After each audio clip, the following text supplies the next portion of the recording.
咱们都想要更多的空闲时间，对吧？但同时呢，又都渴望成功，这感觉就像一场永远也分不出胜负的拉锯战。所以你有没有停下来想过，我们享受的每一刻自由，它真正的价格到底是什么？今天啊，咱们就来一块儿算算这笔账。这话听着是不是特耳熟？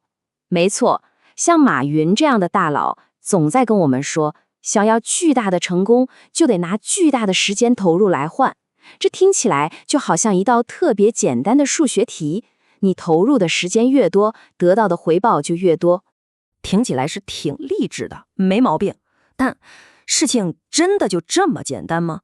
这个时间换成功的等式，会不会是忽略了什么？比如说，故事里更复杂，也更关乎我们每一个活生生的人的那一部分。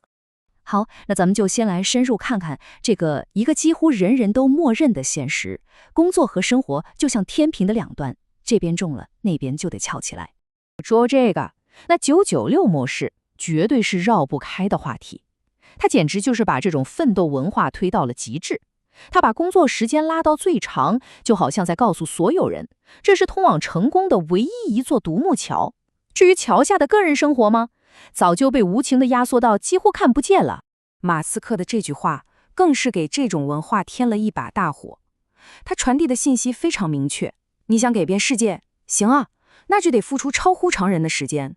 什么朝9晚5的标准工时，那是留给普通人的。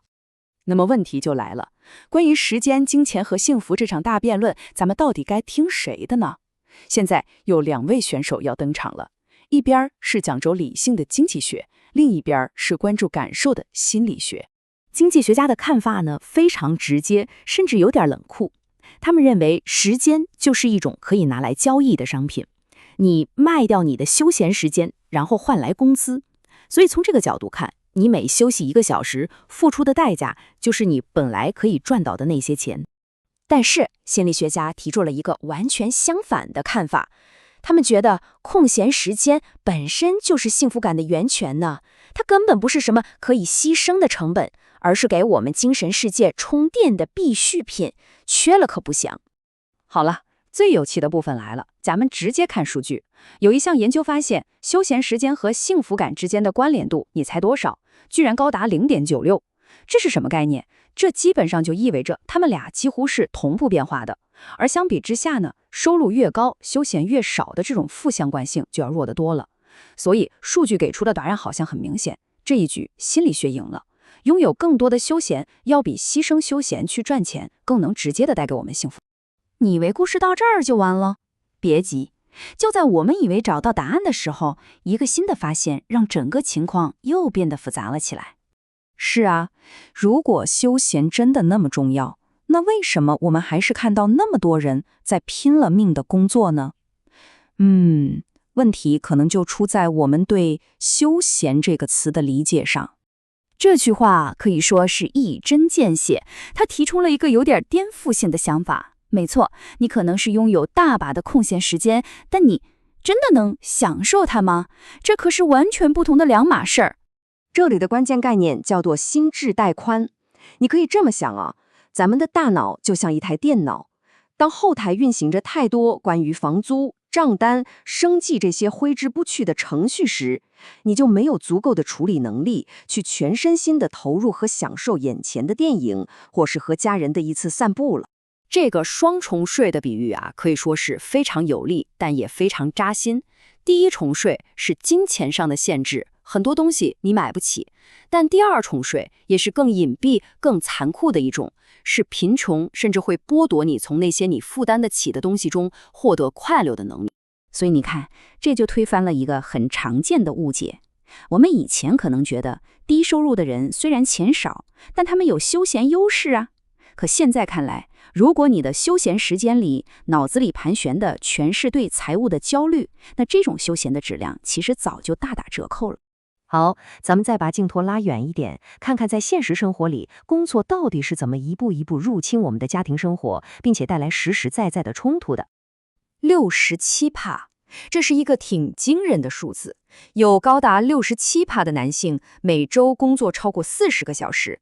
你要知道，这不仅仅是一个冷冰冰的统计数字，它背后是无数个被工作不断挤压的家庭时间和个人空间。而这些影响都是真实又具体的。时间长设工作带来的，绝不只是身体上的疲惫，它会悄悄地渗透到我们最亲密的关系里。你看看这些代价：关系紧张、夫妻争吵、对家庭责任感到内疚，到头来，它会一点一点地蚕食掉我们的幸福感。而且啊，智能手机、笔记本电脑这些现代科技，虽然让我们能随时随地工作，但这把双刃剑也意味着工作可以随时随地地侵入我们的生活。工作和家庭之间的那道防火墙，正在被技术一点点地侵蚀掉。好了，聊了这么多，综合以上所有的线索，咱们是时候给富足这个词下一个全新的定义了。这句话可以说完美地总结了我们今天整个分析的核心。钱本身或许不能直接买来幸福，但它可以帮你买到一种最关键的商品，那就是没有财务焦虑，能让你全身心投入的安宁的休闲。所以咱们来总结一下这个新的底层逻辑。第一，只谈多工作多赚钱，这个想法太片面了。第二，休闲时间对我们的幸福感至关重要。但最关键的第三点是，财务安全才是真正能打开享受这把锁的钥匙。因此，我们得出了最终的结论：真正的富足不是拥有最多的钱，也不是拥有最多的时间，而是拥有那段可以让你踏踏实实、安心享受的时间。那么，在了解了一切之后，你会如何来重新评估自己时间的价值呢？这不仅仅是一个经济学问题，它更是一个关乎我们到底该如何生活、如何去寻求幸福的一个特别深刻的问题。